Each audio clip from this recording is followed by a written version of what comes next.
Hello friends, welcome to my YouTube channel के biology and chemistry classes. जैसा कि आपको पता है, हमने पिछले लेक्चर में देखा था कि न्यूट्रिशन क्या होता है, जो कि विज्ञान यानी जो साइंस है उसका कक्षा 10वीं साइंस का जो हमारा चैप्टर नंबर 6 है, अध्याय 6 लाइफ प्रोसेस, उसके अंतर्गत आता है और हम उसको डिस्कस कर रहे थे।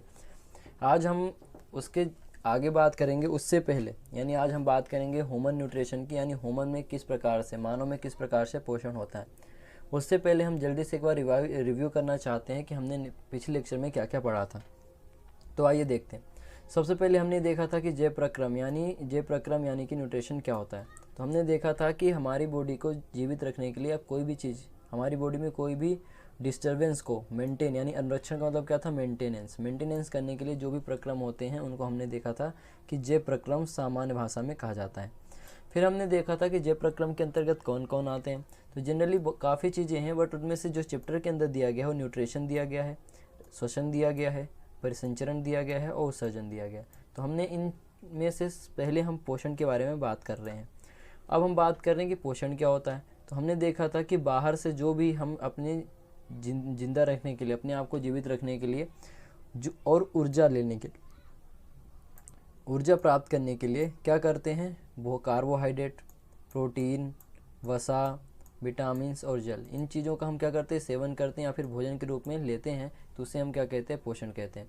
आपको बताया भी था मैंने पिछले लेक्चर में कि कोई भी चीज़ जो भी हम न्यूट्रिशन में लेते हैं अल्टीमेटली या तो कार्बोहाइड्रेट होती है, या तो प्रोटीन होता है, या तो फैट या वसा होते हैं। फिर हमने देखा था इसका महत्व क्या है। देन हमने देखा था कि पोषण के टाइप्स क्या होते हैं। तो हमने देखा था पोषण दो प्रकार के होते हैं, स्वपोषी और विषमपोषी। स्वपोषी ऐसे जो अपना भोजन स्वयं बनाते हैं, जिसके जो प्रकाश संश्लेषण क्रिया के द्वारा बनाते हैं। और अपन ने देखा था कि प्रकाश संश्लेषण की क्रिया कहाँ पर होती है, हरित लवक यानी पर्णहरिम के अंदर होती है। होती तो कहाँ पर है, प्रकाश संश्लेषण क्रिया जो होती है क्लोरोप्लास्ट यानी हरित लवक के अंदर होती है। उसके अंदर क्लोरोफिल होता है जिसका हम यूज़ करते हैं, और साथ में कार्बन डाइऑक्साइड, और साथ में जल, ठीक है, और पर्णहरिम जो कि कहाँ पर है, क्लोरोप्लास्ट में। इन तीन चीज़ों की सहायता से हम क्या करते हैं, और प्रकाश साथ में क्या करते हैं, लाइट, ठीक है, उस लाइट की सहायता से हम क्या करते हैं, कार्बन डाइऑक्साइड और वाटर लेते हैं। सनलाइट और क्लोरोफिल की मदद से हम क्या बनाते हैं, ग्लूकोज या कार्बोहाइड्रेट बनाते हैं, जिसको हमने फोटोसिंथेसिस कहा था। देन हमने देखा था कि फोटोसिंथेसिस के लिए क्या रिक्वायरमेंट है, अपन ने देख लिया था, कार्बन डाइऑक्साइड, वाटर, जल, सूर्य का प्रकाश और पर्णहरिम। क्या क्या इवेंट्स होते हैं ये भी देख लिया था कि सबसे पहले लाइट आती है जो कि क्या करती है, हमारे अंदर जो वाटर है उसको हम क्या करते हैं, ऑक्सीजन और हाइड्रोजन में तोड़ देते हैं। फिर ये ऑक्सीजन हाइड्रोजन में तोड़ देते हैं, साथ में कार्बन डाइऑक्साइड को रिड्यूस कर देते हैं कार्बोहाइड्रेट में। ये मेन दो पॉइंट हैं जिनको आपको याद रखना है।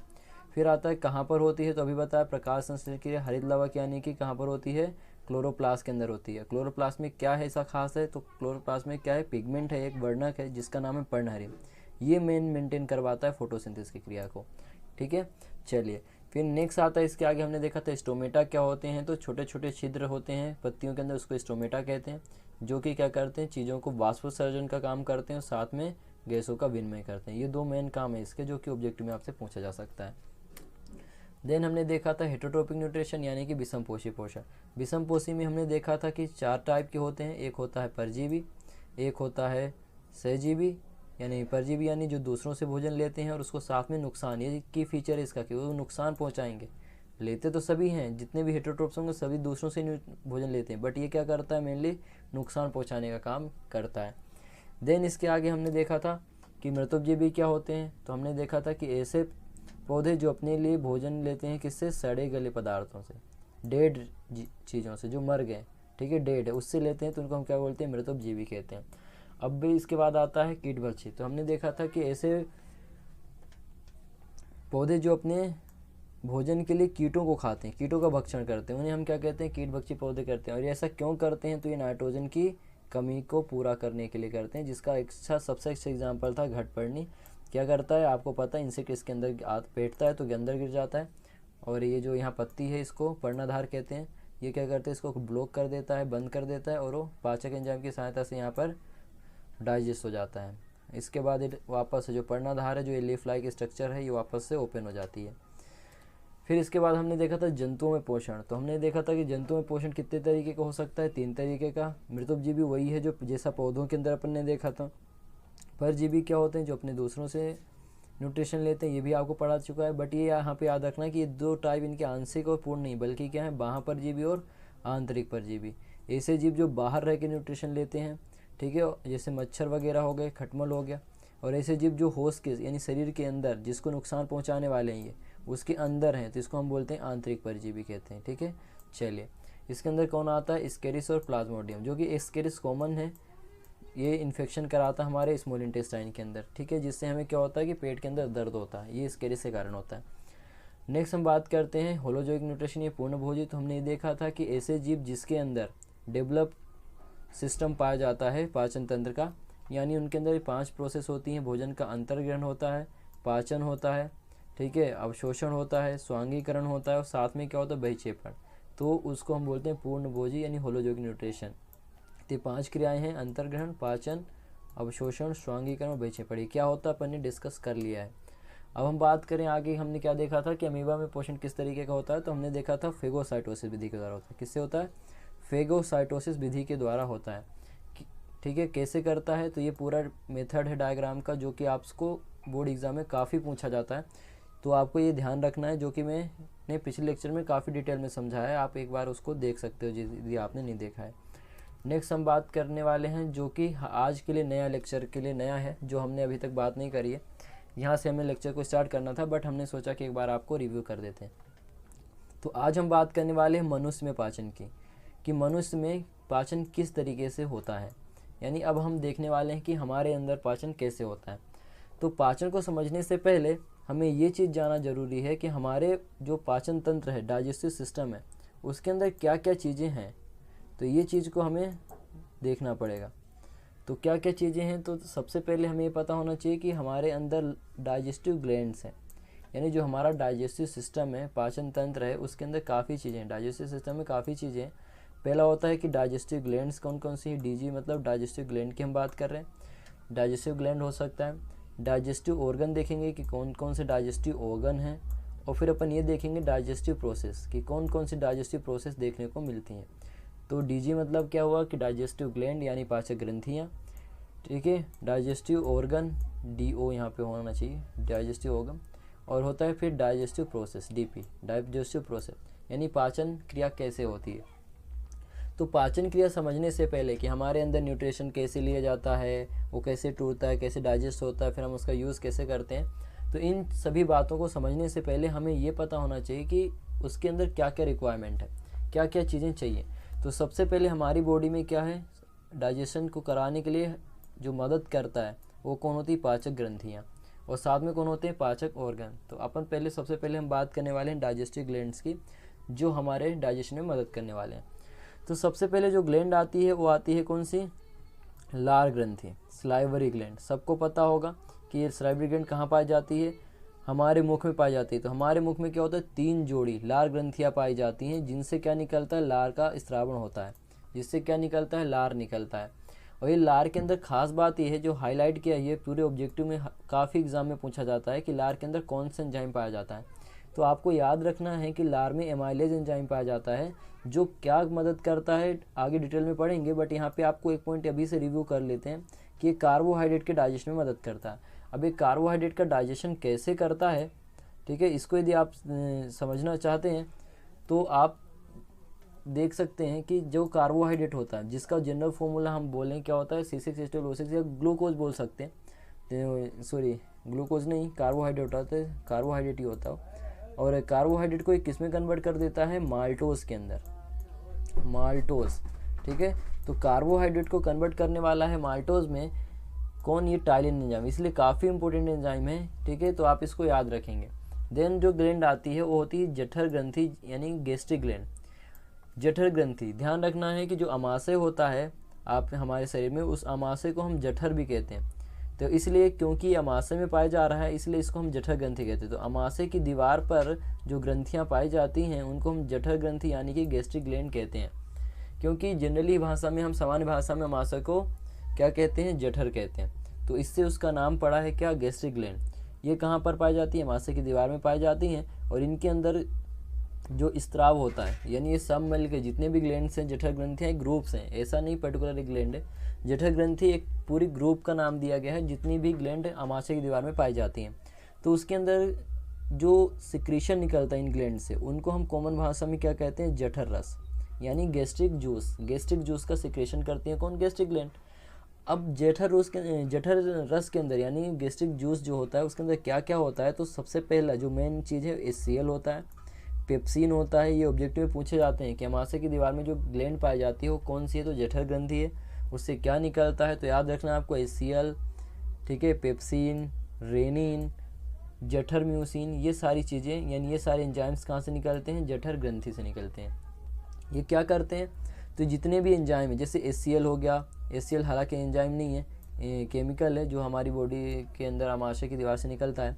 एंजाइम ये है पेप्सिन और रेनिन, ये दोनों इंपॉर्टेंट एंजाइम हैं जो क्या काम करते हैं, भोजन को पचाने में मदद करते हैं। और HCl क्या काम करता है, तो HCl क्या करता है, उस भोजन की क्रिया में हेल्प करता है, डाइजेशन में मदद करेगा। वो कैसे मदद करेगा, जब हम डाइजेस्टिव प्रोसेस पढ़ेंगे आगे तो मैं बताऊंगा कि HCl का क्या काम है।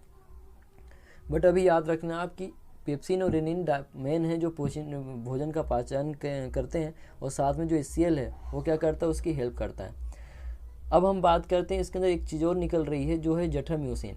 ठीक है, हमने देखा HCl निकल रहा है, पेप्सिन निकल रहा है, रेनिन, ये क्या करते हैं, भोजन को पचाने में मदद करते हैं। जबकि जठर म्यूसिन क्या करता है, HCl से जो जठर म्यूसिन जो है वो क्या करता है, HCl से आमाशय की दीवार को बचाता है। अभी एक बचाने वाली बात कहाँ से आई, तो आप ये ध्यान रखें, HCl को जनरली भाषा में आप बोल सकते हो तेजाब, एसिड है। HCl का एक एसिड है जो बहुत ही स्ट्रॉन्ग एसिड है, बहुत ही मजबूत, इतना ज़्यादा स्ट्रॉन्ग होता है ये कि यदि आपकी स्किन पे भी पड़ जाए तो स्किन को क्या कर देगा, वहाँ पर जला देगा स्किन को। तो इसलिए इतना स्ट्रॉन्ग एसिड होने के बाद यदि ये हमारे आमाशय में निकल रहा है और आमाशय की दीवार पे पहुँचा तो आमाशय की दीवार को भी क्या कर देगा, जला देगा। तो उससे HCl से बचाना पड़ेगा हमें आमाशय की दीवार को। इसलिए साथ में क्या निकलता है, गैस्ट्रिक ग्लैंड से जठर म्यूसिन निकलता है, जो कि कैसा होता है, क्षारीय नेचर का होता है। तो क्या करता है कि HCl का जो प्रभाव है, स्ट्रॉन्ग है, जो एसिड है उसको क्या कर देता है, कम कर देता है, और आमाशय की दीवार को इस तरीके से वो बचाता है, यानी रक्षा करता है। तो ये खास बात थी। नेक्स्ट इसके बाद जो ग्लैंड आती है वो लीवर है। लीवर सबसे बड़ी ग्लैंड है, पहला ही ऑब्जेक्टिव क्वेश्चन यहाँ से मिलता है आपको कि ये क्या है, शरीर की सबसे बड़ी ग्लैंड है। ये चीज़ ध्यान रखना, हमारे शरीर में जो सबसे बड़ी ग्लैंड है वो लीवर ही है, इससे बड़ी कोई भी ग्लैंड नहीं है। जिसका भार कितना होता है, लगभग ये एवरेज दिया गया बेटा कि लगभग कितना हो सकता है, 1.5 किलो हो सकता है, यानी 1.5 kg हो सकता है। बट ये 1.2 kg भी हो सकता है, यानी 1.2 kg से लगभग 1.5 kg देखने को ये इसका वेट मिलता है। ठीक है, 1.5 kg देखने को मिलता है। फिर खास बात यह है कि लीवर की जो सेल्स हैं वो क्या करती हैं, पित्त रस का संश्लेषण करती हैं, यानी जो बाइल जूस होता है उसको बनाती भी हैं। और स्त्रावण मतलब होता है निकालना, यानी यकृत की जो सेल्स हैं वो क्या करेंगी, पित्त रस को बनाती हैं, यानी बाइल जूस को बनाएंगी, और साथ में क्या करेंगे, स्त्रावण यानी उसका सिक्रेशन भी करने वाली हैं। अभी पित्त रस काम क्या करता है, लीवर ने बना दिया, उसका स्त्रावण भी कर दे, बट मेन काम इसका होता है फैट के डाइजेशन में हेल्प करता है। ये फैट का डाइजेशन नहीं कराता, बट मदद जरूर करेगा। अब कैसे मदद करेगा आगे वीडियो में आपको देखने को मिलेगा। चलिए आगे देखेंगे। तो ये शरीर में दूसरा नेक्स्ट पॉइंट क्या है कि ये शरीर में बनने वाले विषैले पदार्थ, ध्यान रखना, लीवर एक बहुत इंपॉर्टेंट ऑर्गन है जो हमारी बॉडी में क्या करता है, जितने भी विषैले पदार्थ हैं उनको अविषैला बनाता है। कहने का मतलब है कि आप जो भी न्यूट्रिशन ले रहे हैं उसके अंदर काफ़ी हमारी चीज़ें में टूटने के बाद काफ़ी वेस्ट जो बनता है वो बहुत ज़्यादा पॉइजनस होते हैं और टॉक्सिन होता है उनके अंदर, यानी विषैले होते हैं। तो हमें क्या करना पड़ेगा, उन्हें अविषैला बनाना पड़ेगा, यानी नॉन टॉक्सिन में कन्वर्ट करना जरूरी है, नहीं तो हमारे ऑर्गन्स क्या होंगे, डैमेज हो जाएंगे। और अल्टीमेटली यदि हमारे ऑर्गन डैमेज हो जाएंगे तो हमारी बॉडी काम करना छोड़ देगी और डेथ हो सकती है। तो इसी कंडीशन में जो लीवर है जो क्या करता है, विषैले पदार्थों को अविषैला बनाता है। सबसे अच्छा एग्जाम्पल यदि आप देखना चाहो तो हमारी बॉडी में जब हम प्रोटीन लेते हैं, प्रोटीन टूटता है तो अमोनिया बनती है। ये अमोनिया क्या होती है, हमारी बॉडी के लिए काफ़ी पॉइजनस गैस है, इसलिए इसको सबसे पहले लीवर क्या करता है, अविषैला यूरिया में बदल देता है। और फिर इस यूरिया को हम क्या करते हैं, यूरिन के माध्यम से, ठीक है, शरीर से बाहर निकाल देते हैं। तो इसी तरीके से ये तो एक एग्जाम्पल हुआ। इस तरीके से काफ़ी चीज़ें होती हैं जिसमें क्या होता है कि बॉडी काम करना, बॉडी के अंदर जितने भी वेस्ट बनते हैं उनको शरीर से बाहर निकालना ज़रूरी होता है, और तो यानी विषैलों को अविषैला बनाना होता है। उस कंडीशन में लीवर बहुत इंपॉर्टेंट काम करता है। आपको याद होगा कि लीवर हो गया, लंग्स हो गए, ब्रेन हो गया, इन जो ऑर्गन है, किडनी हो गई, इनको वाइटल ऑर्गन कहा जाता है। वाइटल ऑर्गन का मतलब क्या होता है? तो वाइटल ऑर्गन उनको कहते हैं जिनके बिना जीवन पॉसिबल ही नहीं है। तो यूरिया जो हमारा यकृत है वो भी एक ऐसा ही ऑर्गन है, ऐसा ही वाइटल ऑर्गन है जिसके बिना जीवन पॉसिबल नहीं है। यदि लिवर में डैमेज आता है, ये लिवर ख़राब हो जाता है तो लाइफ बहुत ही क्रिटिकल कंडीशन में जा सकती है। इसलिए लिवर का ध्यान रखना बहुत ज़रूरी है और ये बहुत इंपॉर्टेंट फंक्शन भी हमारी बॉडी में परफॉर्म करता है। इसके बाद हम बात करें कि यकृत की, तो यकृत क्या करता है? लाल रक्त कोशिकाओं को बनाता है। यानी हमारे अंदर शरीर के अंदर जो आरबीसीज होते हैं, रेड ब्लड सेल, या सामान्य भाषा में हम रक्त कहें तो ब्लड को बनाने में भी काफ़ी मदद करता है, क्योंकि रक्त के अंदर आरबीसीज होती हैं और ये आरबीसी को बनाता है। दूसरी चीज़ क्या होती है कि यकृत ऐसा ऑर्गन है जो क्या करता है कि जो ग्लूकोज है उसकी अधिक मात्रा होने पर उसे स्टोर कर लेता है ग्लाइकोजन के रूप में। एग्जाम्पल के लिए समझें तो जो जिस तरीके से हमारे पास पैसे, जैसे मान लो किसी के पास ज़्यादा हो गए तो उसकी रिक्वायरमेंट 10,000 की है, लेकिन उसके पास 20,000 पैसे हैं, 20,000 रुपये हैं। तो ऐसे में क्या होता है कि 10,000 यूज़ करने के बाद उसके 10,000 रुपये बच गए। तो इसी कंडीशन में वो क्या करता है, अपने अकाउंट यानी एटीएम में जाके अपने अकाउंट में डाल देता है, और जब उससे रिक्वायरमेंट होती है तो उसका यूज़ कर सकता है बाद में वापस से। ठीक है, उसी तरीके से हमारी बॉडी में क्या होता है कि जो भी हम न्यूट्रिशन ले रहे हैं, जैसे कि कार्बोहाइड्रेट लेने पर जो ग्लूकोज के रूप में हमारी बॉडी से यूज़ करती है। बट क्या होता है कि जब हमारी बॉडी के अंदर ग्लूकोज काफ़ी ज़्यादा हो जाता है जिसका प्रॉपरली यूज़ नहीं हो पाता, तो वो क्या करता है कि हमारे शरीर से वेस्ट के रूप में फेंकने से अच्छा है वो क्या कर लेता है, स्टोर कर लेता है ग्लाइकोजन के रूप में, ताकि जब हमें इस ग्लूकोज की ज़रूरत होगी, यानी जब हमें न्यूट्रिशन सही ढंग से नहीं मिल पाएगा प्रॉपर बॉडी को, तो वो क्या करेगा, इसी ग्लाइकोजन को वापस किस में कन्वर्ट कर लेगा, ग्लूकोज में, और एनर्जी प्राप्त करेगा। तो इसी कंडीशन में यकृत ही ऑर्गन है जो क्या करता है, ग्लूकोज की अधिक मात्रा होने पर उसे ग्लाइकोजन के रूप में स्टोर करता है। चलिए, अब नेक्स्ट जो ग्लैंड है वो हमारी कौन सी, अग्नाशय। अग्नाशय को हम समझने से पहले जल्दी से एक बार यकृत को रिव्यू करेंगे कि ये सबसे बड़ी ग्लैंड होती है जिसका वेट लगभग 1.5 kg हो सकता है। ये पित्त रस को बनाता है और साथ में क्या करता है, उसका स्रावण भी करता है। ठीक है, अब इसके साथ में एक चीज़ और यहाँ पे बातें आपको याद रखनी है कि जो है विषैले पदार्थों क्या करता है, अविशैला बनाता है, जैसे कि अमोनिया क्यूरियम बदलता है, साथ में ब्लड बनाता है जिसके अंदर आरबीसी मेन काम है इसका, आरबीसी को बनाना, और क्या करता है, ग्लूकोज की अधिक मात्रा होने पे उसे ग्लाइकोजन के रूप में स्टोर करना। अब बात करते हैं अग्नाशय की। तो अग्नाशय में सबसे पहला पॉइंट जो इम्पोर्टेंट है वो ये है कि अंतःस्रावी और बाह्यस्रावी दोनों की तरह काम करता है ये।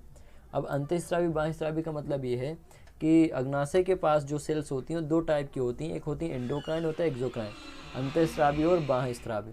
तो अंतःस्रावी हम उनको कहते हैं जो जिनके अंदर जो सिक्रेशन होने वाला है, जो स्त्राव होने वाला है वो सेल के अंदर ही होगा, अंतःस्रावी। और बाह्यस्रावी वो होती हैं जिनके अंदर सिक्रेशन कहाँ होता है, सेल से बाहर होता है।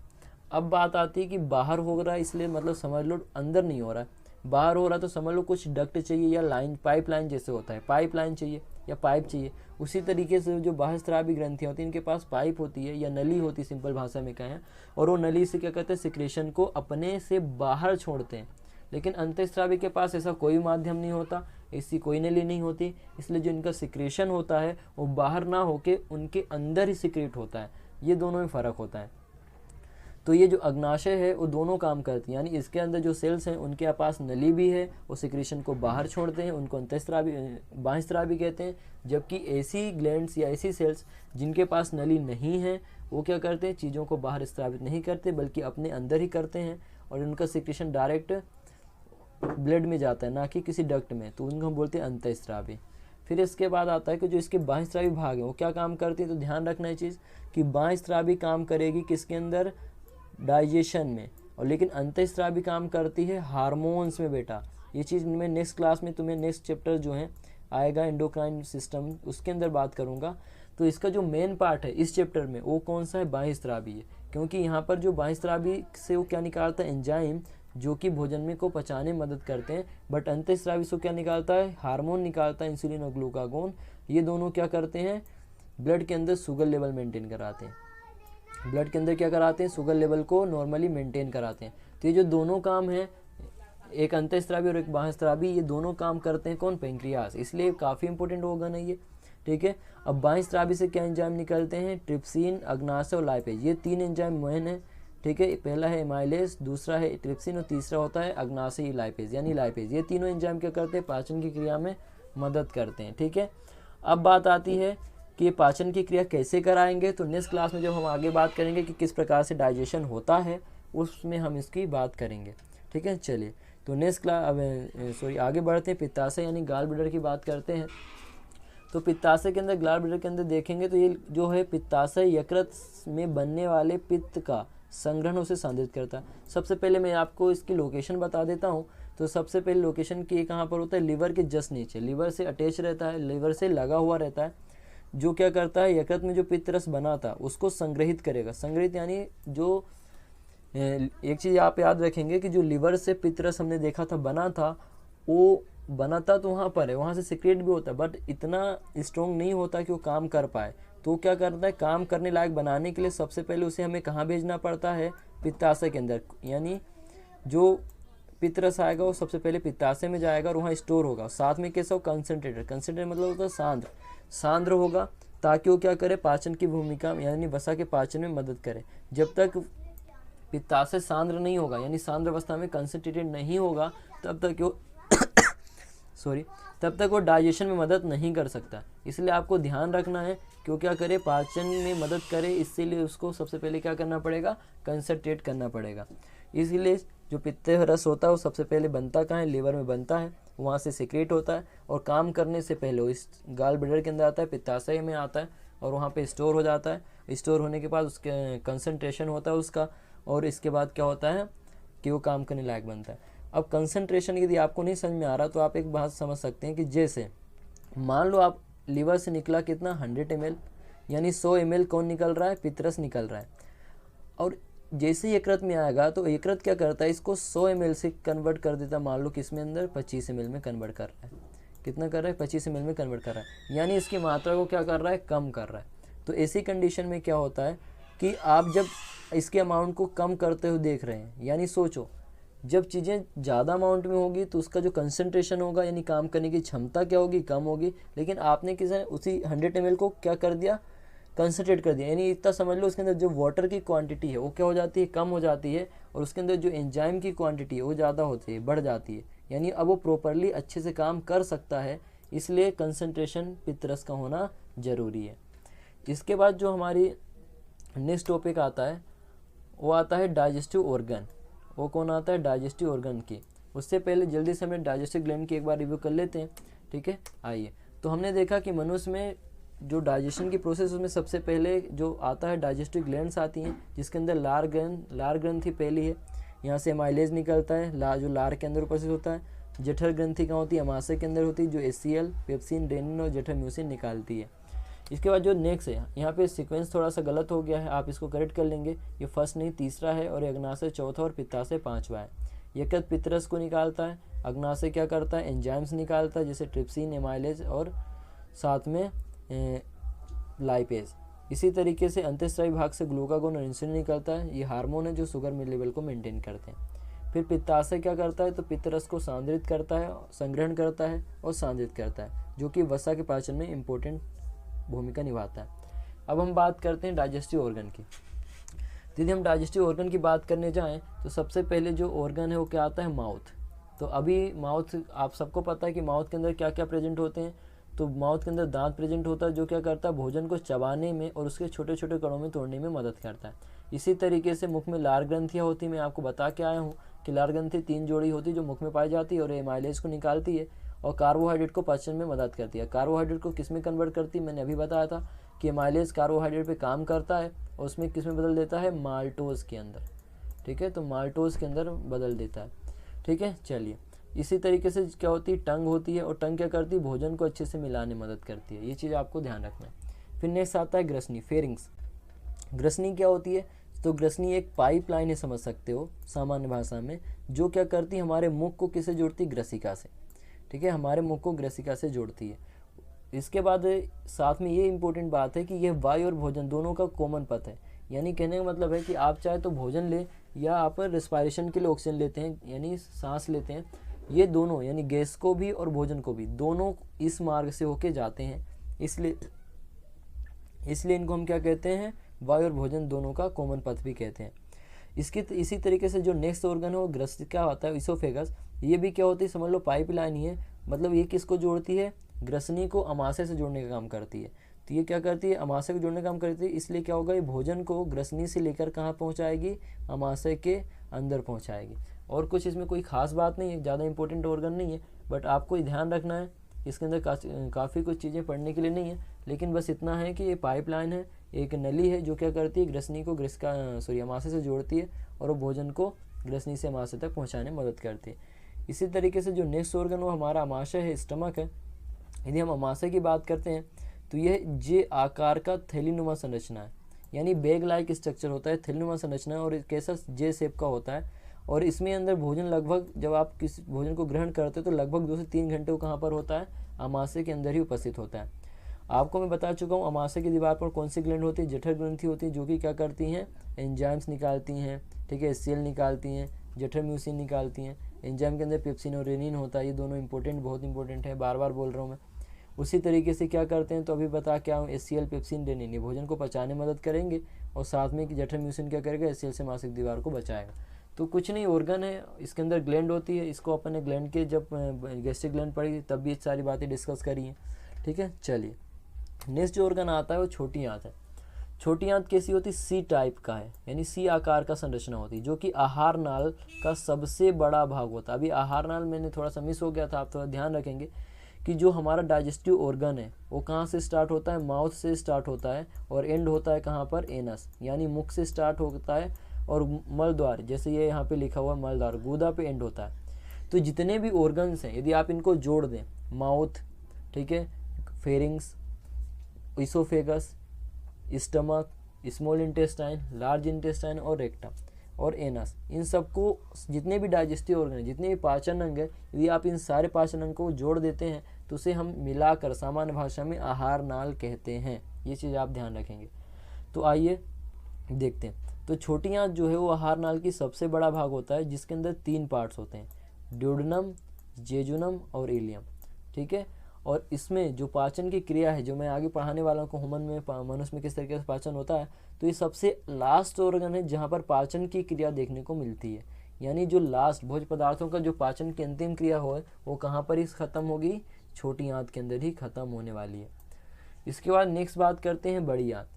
बड़ी आंत की यदि हम बात करें तो बड़ी आंत कहाँ से स्टार्ट होती है, इलियम से। क्यों, क्योंकि छोटी आंत का सबसे अंत वाला भाग इलियम कहलाता है, तो इलियम से स्टार्ट होने वाली है और आगे जाके बड़ी आंत में, ठीक है, बड़ी आंत जो है, छोटी इलियम आगे चल के बड़ी आंत में खुलती है, जिसके 2 भाग होते हैं, एक होता है अंधनाल और एक होता है कोलोन। जो अंधनाल है इसको हम जनरल भाषा में, मतलब इंग्लिश में इसको हम क्या कहते हैं, सीकम, क्या कहते हैं इसको, सीकम भी कहते हैं, ठीक है, सीकम। तो सीकम अंधनाल कहते हैं, और कोलोन को हम इंग्लिश में भी कोलोनी कहते हैं। अब अंधनाल जो सीकम होता है, यहाँ पर आपको ध्यान देने वाली बात है कि अंधनाल के पास एक अंगुली के समान, यानी फिंगर लाइक प्रोजेक्शन, अंगुली नुमा प्रवर्धन पाया जाता है, जिसे हम क्या कहते हैं, परिशेषिका। परिशेषिका का मतलब होता है अपेंडिक्स, ठीक है। अब आपने देखा होगा जनरल भाषा में, कभी आपने देखा होगा किसी को बोलते हो कि यार इसका अपेंडिक्स बढ़ गया है या इसको अपेंडिक्स हो गया है, तो उसको सर्जरी के द्वारा क्या करते हैं, हम रिमूव करते हैं। तो बेटा अपेंडिक्स सबके पास है, बट वो क्या होता है, जनरली किस लोगों में उसकी आउट ग्रोथ हो जाती है, बहुत ज़्यादा बड़ा हो जाता है और वो पेन का कारण बनता है, तो हमें उसे सर्जरी के द्वारा बॉडी से निकालना पड़ता है। तो अंदर ये कहाँ पर होता है, सीकम के पास होता है। तो सीकम के पास क्या होता है, फिंगर लाइक प्रोजेक्शन होता है, जिसे हम क्या कहते हैं, अपेंडिक्स। ध्यान रखना है कि अवशेषी अंग है। अवशेषी अंग मतलब ये शरीर में उपस्थित तो है बट इसका कोई काम नहीं है। तो ऐसे ऑर्गन जो हमारे शरीर में प्रेजेंट हैं बट उनका कोई काम नहीं होता है, उनको हम सामान्य भाषा में अवशेषी अंग कहते हैं। अब यहाँ पर आगे आते हैं, तो सीकम की बात कर ली। अब कोलोन की हम बात करें तो कोलोन में वापस 3 भाग होते हैं, एक होता है आरोही, अनुप्रस्थ और अवरोही। अब आपको लगेगा कि क्या है, तो ऐसा कुछ नहीं है, ज़्यादा टेंशन की बात नहीं है इसमें। जो कोलोन है, कोलोन को हम एरिया के हिसाब से डिवाइड कर दिया। जब आप बड़ी आंत को देखने जाओगे तो आपको बड़ी आंत कैसे दिखेगी, क्यों, यहाँ से नीचे से स्टार्ट होगी, फिर ऊपर जाएगी, फिर ऐसे साइड में जाएगी, ट्रांसवर्स सेक्शन बनाएगी, फिर नीचे जाएगी और फिर कहाँ खुल जाएगी, ये एनस में, यहाँ लास्ट में एनस में खुलेगी। तो ये जो पोर्शन आप यहाँ देखिए, इस पोर्शन को हम सीकम कहते हैं, ठीक है। और यहाँ पे क्या होता है, ऐसे फिंगर लाइक प्रोजेक्शन निकलेगा जिसको हम अपेंडिक्स कहेंगे। अब ये जो सीकम आगे बढ़ेगा, ऊपर जा रहा है देखो, तो ऊपर जाने वाला, अब यहाँ से कोलोन स्टार्ट हो गया, ऊपर जब जा रहा है, ऊपर जा रहा है तो क्योंकि कोलोन के 3 भाग हैं, ऊपर जाने वाला को हम आरोही कहेंगे, जिसको इंग्लिश में हम क्या कहते हैं असेंडिंग, क्योंकि ऊपर जा रहा है ना असेंडिंग यानी आरोही। फिर वो साइड में जा रहा है, इसको बोलेंगे ट्रांसवर्स, ठीक है, अनुप्रस्थ। फिर वो नीचे आ गया यानी नीचे आने को हम क्या बोलेंगे डिसेंडिंग, और ऐसे ही आगे जाएगा, ठीक है। और वो फिर कहाँ बने आगे जाके किस में बदल जाएगा, मलाशय के अंदर, ये रेक्टम। तो रेक्टम क्या है, जस्ट जो अपना अवरोही भाग खत्म हो रहा है, यहाँ पे अवरोही भाग खत्म हो जाएगा, उसके आगे ये रेक्टम रहेगा, और रेक्टम के बाद यहाँ एंड में एंड में क्या होगा कि एंड में आपको एक ओपनिंग मिलेगी जिसे गूदा या फिर मल द्वार कहेंगे, जहाँ से क्या होगा शरीर का बेस्ट आप निकाल पाते हो। तो ये हो गया छोटी आंत, फिर आगे बड़ी आंत, और बड़ी आंत के बाद आता है मलाशय। तो आपको डायग्राम जैसा पॉसिबल हो सका है तो मैं आपको बना के बता रहा हूँ। और लास्ट में जो ओपनिंग है यहाँ, ये ओपनिंग, इसको हम बोलेंगे क्या, मलद्वार या गूदा। तो जल्दी से एक बार जल्दी से इन्हें देखते हैं कि इलियम जो होती है आगे बड़ी आंत में खुलती है, जिसके अंदर 2 भाग होते हैं, अंधनाल और कोलोन। अंधनाल को सीकम कहते हैं, जिसके बाद फिंगर लाइक प्रोजेक्शन होता है सॉरी, तो उसके अंदर सीकम होता है, और जो कि एक अवशेषी अंग है। और एक खास बात यहाँ पे और याद रखनी है आपको कि यहाँ पर क्या होते हैं, कुछ सहजीवी बैक्टीरिया भी होते हैं। सहजीवी बैक्टीरिया क्या करते हैं, हमारे भोजन को अच्छे से यूज़ कराने में, एसिमिलेशन में, ये बेनिफिशियल बैक्टीरिया बेटा, जो हमारे लिए भी सहजीवी, मतलब जो हमारे अंदर रहते हैं, हमें ये क्या करते हैं, हमें एडवांटेज यानी लाभ प्रदान करते हैं, और हमारे अंदर से ये न्यूट्रिशन लेते हैं। इसलिए सहजीवी संबंध बनाते हैं हमारी बॉडी के अंदर, जो कि हमारे लिए ज़रूरी भी है ये। इसके बाद मलाशय है, मलाशय में कुछ नहीं है, ये एक ऑर्गन है जहाँ पर क्या होगा कि मल यानी कि जो भोजन आपने लिया था और उसमें यूज़ करने का जो भी अपशिष्ट पदार्थ बचेगा उसको ये संग्रहित करता है। और इसके बाद जब संग्रहित करने के बाद मलाशय के द्वारा इसे शरीर से यानी एनस के द्वारा, गुदा के द्वारा शरीर से अपशिष्ट पदार्थ को बाहर निकाल दिया जाता है। तो ये चीज़ें हो गई किसके, डाइजेस्टिव ऑर्गन में। तो डाइजेस्टिव ऑर्गन के सबसे पहले आप डायग्राम है यहाँ पर मैं बता देता हूँ एक बार कौन सा ऑर्गन कहाँ पर है।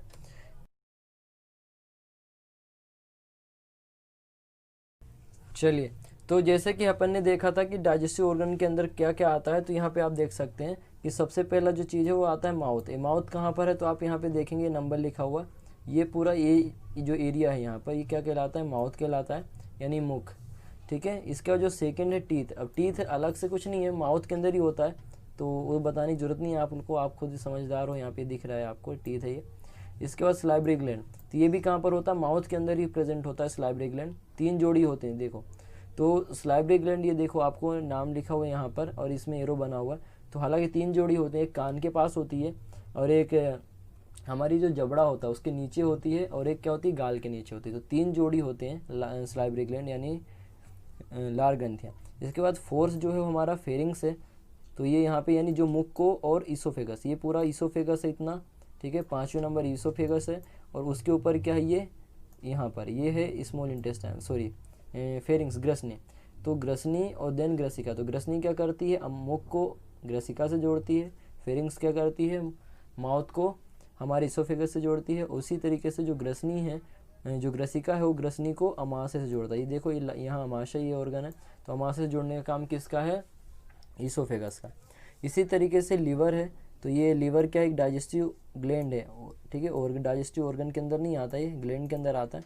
तो ये डाइजेस्टिव ग्लैंड है लीवर।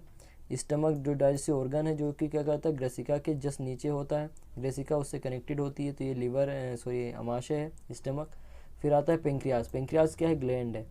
तो यहाँ पर आप ये देखोगे कि पेंक्रियास कहाँ, इसमें दिख नहीं रही है, आप यहाँ देख सकते हो, ये इस वाले ऑर्गन पे आप डायग्राम में देख सकते हो, उसमें तो नहीं दिख रहा है, 8 नंबर जरूर दिया हुआ है कि यहाँ पर है, बट फाइनली आपको दिखेगा नहीं। और दिखने के लिए आप इसमें देख सकते हो, ये पूरा जो एरिया दिख रहा है आपको, मैं मार्क कर रहा हूँ, ये क्या कहलाता है, पेंक्रियास।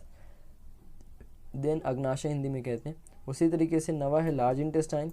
तो लार्ज इंटेस्टाइन का ये जो ये वाला पार्ट है, मोटा वाला पार्ट ज़्यादा डार्क है, ये देखो, ये क्या है, लार्ज इंटेस्टाइन है। मैंने आपको बताया था लार्ज इंटेस्टाइन के अंदर 2 पार्ट्स होते हैं। पहला ये जो पार्ट है इधर वाला, इतना बताया था, सीकम होता है, यहाँ पे फिंगर लाइक प्रोजेक्शन देखने को मिलता है, अपेंडिक्स, जो कि इसमें तो नहीं दिख रहा है, बट आप यहाँ पे देख सकते हो, यहाँ पे आप प्रेजेंट रहता हो। उसके ऊपर जाओगे तो ये क्या कहलाएगा, असेंडिंग कोलोन। फिर ऐसे साइड में जाओगे तो ट्रांसवर्स कोलोन, फिर नीचे आओगे तो डिसेंडिंग कोलोन, और लास्ट में क्या आ जाएगा, ये मलाशय इधर हो जाएगा, और लास्ट में क्या होगा, ये एनस होगा, जहाँ से वेस्ट को आप सही से बाहर निकाल पाओगे। तो डाइजेस्टिव ऑर्गन होगा। साथ में इसमें डाइजेस्टिव ग्लैंड भी दी हुई है, और साथ में ये जो है ये लीवर है, अलग से आपको दिखा रहे हैं, ये पित्ताशय है इसके अंदर, ठीक है।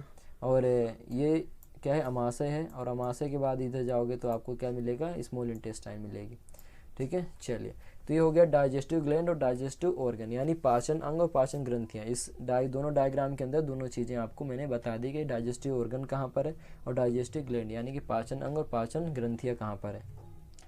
अब हम देखने वाले हैं कि मनुष्य के पाचन तंत्र के अंदर हमने देख लिया कि पाचन ग्रंथियाँ क्या हैं और वो कितनी होती हैं। डाइजेस्टिव ऑर्गन यानी कौन कौन से ऑर्गन हैं जो डाइजेशन में मदद करते हैं। अब हम ये देखने वाले हैं डाइजेशन होता कैसे और 3 जगह होता है मनुष्य के अंदर पाचन। एक होता है मुख गुहा के अंदर, एक होता है अमाशय के अंदर, और जो थर्ड आता है हमारा, ठीक है, थर्ड आता है वो किसके अंदर होता है, आंत के अंदर। तो 3 जगह भोजन का पाचन होता है, याद रखना आप कि सिर्फ 3 जगह ही भोजन का पाचन होगा। तो हम सबसे पहले बात करने वाले हैं कि मुख गुहा में पाचन कैसे होता है। तो मुख गुहा में क्या होता है, मुख गुहा में आपको पता है, या मुख के अंदर क्या होता है कि दांत होंगे, ठीक है, जीभ होगी। दांत क्या करते हैं कि भोजन को छोटे छोटे कणों में तोड़ते हैं। जीभ क्या करती है, यानी टंग क्या करती है, उसके अंदर भोजन को मिक्स करने का, यानी लार को उसके अंदर मिलाने का काम करेंगे भोजन के अंदर। ये लार के अंदर जो कि लार ग्रंथियों से निकलता है, ये लार ग्रंथि है, ठीक है। लार ग्रंथि से क्या स्थापित होता है, लार। उस लार में क्या होता है, एक एंजाइम होता है जिसका नाम क्या है, एमाइलेज। ये काफ़ी इंपॉर्टेंट एग्जाम है, पिछले भी हम बात कर चुके हैं। ये क्या करता है, कार्बोहाइड्रेट के पाचन में मदद करता है। तो कार्बोहाइड्रेट जैसा कि एग्जाम्पल हम बात करें, कार्बोहाइड्रेट जैसे स्टार्च एक प्रकार का कार्बोहाइड्रेट होता है, उसको किस में तोड़ता है, ये माल्टोज में तोड़ता है। एक चीज़ और याद रखना है कि यहाँ पर सिर्फ कार्बोहाइड्रेट का पाचन होता है, प्रोटीन का और फैट का, यानी भोजन में यदि प्रोटीन है और वसा है, फैट है, तो ये दोनों चीज़ों का डाइजेशन यहाँ पर नहीं होता है। यहाँ पर सिर्फ किसका डाइजेशन होता है, कार्बोहाइड्रेट का, वो भी किसका होता है, मात्र 30%, याद रखें, मात्र 30% डाइजेशन ही होता है। कंप्लीटली डाइजेशन यहाँ पे भी कार्बोहाइड्रेट का भी देखने को नहीं मिलता। इसके बाद क्या होता है, जो भोजन यहाँ पे डाइजेस्ट हो जाता है और जो नहीं होता है, दोनों वो कंटिन्यू कहाँ जाते हैं, अमाशय में जाते हैं। और अमाशय में जाने के लिए क्या करते हैं, ग्रसिका में मूवमेंट होता है, गति होती है। उस गति को हम क्या कहते हैं, क्रमानुकुंचन गति। ये ऑब्जेक्टिव में पूछा जाता है कि किस गति के द्वारा भोजन ग्रसिका से अमाशय में पहुंचता है। तो आप याद रखेंगे कि इसोफेगस से यदि अमाशय में भोजन जाना है, ग्रसिका से अमाशय में भोजन यानी स्टमक में भोजन जाएगा, तो उसके अंदर पेरिस्टालसिस मूवमेंट यानी क्रमानुकुंचन गति करना पड़ता है। फिर अमाशय में डाइजेशन पढ़ रहे, तो अमाशय में आपको पता है कि जठर ग्रंथियाँ होती हैं। वो जठर ग्रंथियों से जठर रस निकलता है, और जठर रस में क्या क्या होता है, तो अपन ने देखा था कि जठर रस में HCl होता है, पेप्सिन होता है, रेनिन होता है, और जठर लाइपेज होता है, साथ में जठर म्यूसिन होता है। अब ये क्या काम करते हैं, तो सबका काम आपको पता होना चाहिए, क्योंकि अब हम डिटेल में पढ़ेंगे, क्योंकि हम अमाशय में डाइजेशन पढ़ने वाले हैं। तो सबसे पहले आता है HCl। तो HCl कोई डाइजेशन नहीं करता है, बट ये क्या करता है, जो डाइजेशन का एंजाइम होता है पेप्सिन, उसको बनाता है। कैसे बनाता है, तो देखो, HCl क्या करता है कि प्रोटीन के पचाने में सिर्फ मदद करता है, खुद भाग नहीं लेता है। ये क्या करता है कि पेप्सिनोजन को पेप्सिन में बदल देता है। एक चीज़ ध्यान रखेंगे आप कि पेप्सिनोजन जो है वो ही पेप्सिन बनाता है। तो पेप्सिन कैसा, ये आप समझ सकते हो कि पेप्सिन उसका इनएक्टिव फॉर्म है, यानी अक्रिय होता है, और पेप्सिन कैसा होता है, क्रियाशील होता है। तो सबसे पहले हमारी जो गैस्ट्रिक ग्लैंड है, वहाँ पर जो अमाशय की दीवार में पेप्सिन बनता है, एक्चुअल में पेप्सिन नहीं होता, वो पेप्सिनोजन होता है। और वो पेप्सिनोजन क्या करता है, प्रोटीन का पाचन नहीं कर सकता, यानी इतना एक्टिवेट नहीं रहता है, इतना क्रियाशील नहीं रहता। तो HCl क्या करता है, इस पेप्सिनोजन को किस में बदल देता है, पेप्सिन में बदल देता है, ताकि वो क्या कर पाए, प्रोटीन का पाचन करने में समर्थ हो पाए। तो ये पेप्सिन क्या करेगा, फिर जब पेप्सिनोजन से पेप्सिन बदलेगा, पेप्सिन में कन्वर्ट होगा, तो पेप्सिन प्रोटीन पे काम करेगा, और प्रोटीन को क्या तोड़ देगा, पेप्टोन्स और प्रोटीज में। तो एक्चुअली पाचन का मतलब क्या है कि चीज़ें जो बड़ी हैं उनको छोटे छोटे कणों में तोड़ना। जैसे कार्बोहाइड्रेट बड़ा फॉर्म है, स्टार्च एक बड़ा फॉर्म है, आपने माइलेज की मदद से उसको क्या कर दिया, तोड़ दिया माल्टोज में, तो ये पाचन हो गया। इसी तरीके से अमाशय के अंदर जितनी भी चीज़ें आने वाली हैं उनको आप क्या करोगे कि बड़ी से छोटे में बनाना है, और वो किसकी प्रेजेंस से करोगे, किसकी मदद से करोगे, एंजाइम की। तो उसे ही हम डाइजेशन कहते हैं। तो यदि अमाशय में डाइजेशन हो रहा है, तो पेप्सिन क्या करेगा, प्रोटीन को डाइजेस्ट करेगा, किसमें, पेप्टोन्स और प्रोटीज में। तो कन्फ्यूज़न नहीं रखना है, पेप्टोन्स और प्रोटीज जो हैं वो प्रोटीन का ही रूप है, बट छोटा रूप है। प्रोटीन एक बड़ा रूप है जो हमारा शरीर उसे यूज़ नहीं कर पाएगा। तो हमें चाहिए, हमारे शरीर को क्या है कि छोटी चीज़ें चाहिए, तो छोटी चीज़ें बनाने के लिए उन्हें तोड़ना पड़ता है, और तोड़ने का डाइजेशन कहते हैं। तो पेप्सिन क्या करेगा, प्रोटीन को तोड़ के उससे छोटा जो रूप होता है पेप्टोन्स और प्रोटीन, इसमें बदल देता है। इसी तरीके से जो बच्चे दूध या मिल्क के अंदर कौन सा प्रोटीन होता है, रेनिन नामक प्रोटीन होता है, तो दूध के अंदर जो प्रोटीन होता है उसको रेनिन डाइजेस्ट करता है। ये चीज़ आप याद रखेंगे। तो खासकर जो बच्चों में एंजाइम काम करता है प्रोटीन को पचाने में, वो रेनिन काम करता है। क्यों? क्योंकि वो अदर चीज़ें जो सोर्स है उनका प्रोटीन का वो तो खा नहीं पाते। जो छोटे बच्चे होते हैं 1-2 साल के, या जो कुछ महीनों के हुए होते हैं, जो जस्ट डिलीवरी के बाद के जो बच्चे होते हैं, तो उन जो छोटे बच्चे हैं उनके अंदर प्रोटीन अलग से, क्योंकि वो खाना नहीं खाते, भोजन नहीं लेते, तो उसमें प्रोटीन का जो सोर्स होता है वो सिर्फ मिल्क होता है, क्योंकि वो सिर्फ दूध पीते हैं। तो ऐसे बच्चों में जो रेनिन है वो प्रोटीन का पाचन करेगा। तो जो काम बड़ों के अंदर पेप्सिन करता है वही काम बच्चों के अंदर रेनिन करता है, यानी दोनों ही प्रोटीन का पाचन करते हैं। बट पेप्सिन जनरली काम करता है बच्चों से जो मतलब जो बड़े हो जाते हैं, जो फूड के रूप में दूध के अलावा भी चीज़ें लेते हैं। बट जो बच्चे हैं जो सिर्फ रेनिन पे डिपेंडेंट, जो सिर्फ दूध पर डिपेंडेंट होते हैं, उन पर सिर्फ कौन काम करता है? रेनिन काम करता है। इसी तरीके से नेक्स्ट है जठर लाइपेज। लाइपेज का काम क्या होता है? वसा का पाचन। तो जठर लाइपेज क्यों बोल रहे हैं? क्योंकि लाइपेज बेटा आगे आप देखोगे तो किसके अंदर निकलेगा? छोटी आंत में ही मदद करेगा। बट वो छोटी आंत में उसका एरिया अलग होगा तो उसका नाम अलग होगा। बट यहाँ पे देखो, क्योंकि जठर लाइपेज क्यों बोल रहे हैं? क्योंकि जठर ग्रंथि से निकलने वाला है, इसलिए हम इसको जठर लाइपेज कहते हैं, जो कि क्या करता है? वसा का पाचन करता है। अब वही सेम चीज़ है कि वसा भी क्या एक बड़ा मॉलिक्यूल है, बड़ा पार्टिकल है, हमारे शरीर से यूज़ नहीं कर सकता, तो हम क्या करेंगे? छोटे में तोड़ेंगे। तो वसा को क्या करेंगे? वसी अम्ल या ग्लिसरॉल, इन दो चीज़ों में हम क्या करते हैं? उसको तोड़ देते हैं, यानी छोटे रूप में तोड़ देते हैं, तो हमारा शरीर यूज़ उसको कर सकता है। उसी तरीके से जो नेक्स्ट आता है वो है जठर म्यूसिन। जठर म्यूसिन क्या होता है? आपको बताया था कि एचसीएल अम्ल की जब अमाशय की एचसीएल जो अम्ल निकलता है वो क्या होता है? बहुत स्ट्रोंग होता है, वो अमाशय की दीवार को क्या कर सकता है? जला सकता है। तो इसी कंडीशन में जो जठर म्यूसिन है वही काम करेगा, अमाशय की दीवार को सुरक्षा प्रदान का काम करता है, यानी उसे प्रोटेक्ट करेगा, बचा के रखेगा। तो ये काम हो गया अमाशय के अंदर। फिर जो नेक्स्ट आता है क्या? आंत पाचन, यानी डाइजेशन इन इंटेस्टाइन। तो आंत में पाचन करने के लिए क्या होगा? यकृत से निकलने वाला पित्तरस आएगा, ठीक है। साथ में क्या होगा? अग्नाशयी रस आएगा। अग्नाशयी रस कहाँ से निकलता है? अग्नाशय से। तो ये चीज़ें आप याद रखोगे कि आंत के अंदर जो पाचन होने वाला है उसमें दो लोगों का बहुत इंपॉर्टेंट योगदान है, पहला यकृत का और दूसरा है अग्नाशय का। जनरली अग्नाशय का ज़्यादा है, क्योंकि यकृत का काम सिर्फ इतना है कि वो उसे पित्तरस प्रोवाइड करवाएगा, जो क्या करेगा? वसा का पाचन तो ये नहीं कर सकता पित्तरस, याद रखना, ये सिर्फ वसा के यूज़ में मदद करेगी, यानी वसा का इमल्सिफिकेशन ऐसा समझ सकते हो कि वसा को यूज़ कराने के लिए जब वसा को एब्जॉर्ब करना होता है, आपको पता है कि डाइजेशन के बाद एब्जॉर्प्शन होता है, तो एब्जॉर्ब कराने के लिए जो वसा के अंदर क्या मिलेगा? पित्तरस मिलेगा। और पित्तरस क्या करेगा? वसा को क्या करेगा? छोटे छोटे पार्टिकल्स में अलग कर देगा और उसको यूज़ करने लायक बना देगा। तो उसको हम बोलते हैं इमल्सिफिकेशन ऑफ फैट।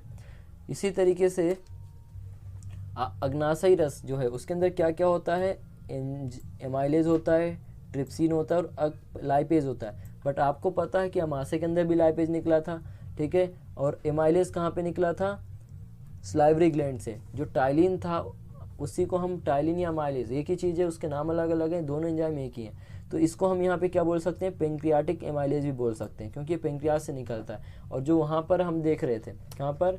आप मुख गुहा में देखो, ये एमाइलेज निकल रहा है टाइलिन, क्योंकि ये कहाँ से निकल रहा है? मुख गुहा में, सलाइवरी ग्लैंड से, इसलिए हमको इसको हम सलाइवरी लाइपेज भी कह सकते हैं। इसी तरीके से हम इसको जो आंत से निकल रहा है, आंत के अंदर जो अग्नाशय से निकल रहा है, कौन सा? एमाइलेज, तो इसे हम क्या कह सकते हैं? पेंक्रियाटिक एमाइलेज, क्योंकि अग्नाशय को पेंक्रियास कहते हैं हम। उसी तरीके से जो अग्नाशयी लाइपेज यानी पेंक्रियाटिक लाइपेज कह सकते हैं, और एक है ट्रिप्सिन। ये तीन एंजाइम यहाँ पर जो अग्नाशयी रस में इम्पोर्टेंट होते हैं, ये एंजाइम, और कहाँ पर प्रेजेंट होते हैं? अग्नाशयी रस में। ये क्या काम करते हैं? पाचन में ये भी मदद करेंगे। कैसे? तो जो अमाइलेज है, आपको पता है, ये स्टार्च को प्रोटीन में कन्वर्ट करता है। तो जो 30% डाइजेशन वहाँ पर हो गया था मुख में, 100% नहीं हुआ था। आपको पता है कि 100% तो काम वहाँ पे हुआ नहीं, तो जो 70% काम बचा हुआ है वो 70% काम का होना है, यही होना है। तो 70% काम होगा तो क्या डाइजेशन का एंजाइम थोड़ी बदल जाएगा, क्योंकि कार्बोहाइड्रेट डाइजेस्ट करना है आपको, तो क्या काम करेगा? एमाइलेज ही काम करेगा। तो एमाइलेज क्या करेगा? वापस स्टार्च पे काम करेगा, जो वहाँ पे बच गए थे उसे माल्टेज में तोड़ देगा। उसी तरीके से ट्रिप्सिन क्या करेगा? प्रोटीन को वापस से प्रोटीज और अमीनो एसिड में। ध्यान रखना, अमाशय में जो काम हुआ था प्रोटीन को पचाने के लिए, वहाँ पर एंजाइम अलग था, वो एंजाइम पेप्सिन था, वो क्या कर रहा था? प्रोटीन को प्रोटीज और अमीनो एसिड में तोड़ रहा था। पर ध्यान रखना वहाँ पे भी पूर्ण रूप से प्रोटीन नहीं टूट पाता, तो इसी कंडीशन में वो आगे आएगा कहाँ पर, छोटी आंत में। तो छोटी आंत में ट्रिप्सिन नामक एंजाइम निकलेगा जो कि क्या करेगा, अमीनो एसिड और प्रोटीओज में तोड़ देगा प्रोटीन को। उसी तरीके से नेक्स्ट आता है, यदि वसा का पाचन करना होगा तो वही अग्नाशयी रस लाइपेज निकालेगा, जो वसा को किस में तोड़ देगा, वसीय अम्ल ग्लिसरॉल में तोड़ देगा, जो हमने कहाँ पर देखा था, अमाशय के अंदर भी देखा था। ठीक है, चलिए, तो ये हो गया किसके अंदर, आंत के अंदर डाइजेशन। तो यहाँ पर ख़त्म होता है कि डाइजेशन यानी पोषण का जो, लाइक और शेयर जरूर करें, साथ ही चैनल को सब्सक्राइब करें ताकि आपको इसी प्रकार से जो नॉलेजेबल वीडियो है आपको मिलती रहे। ठीक है, चलिए।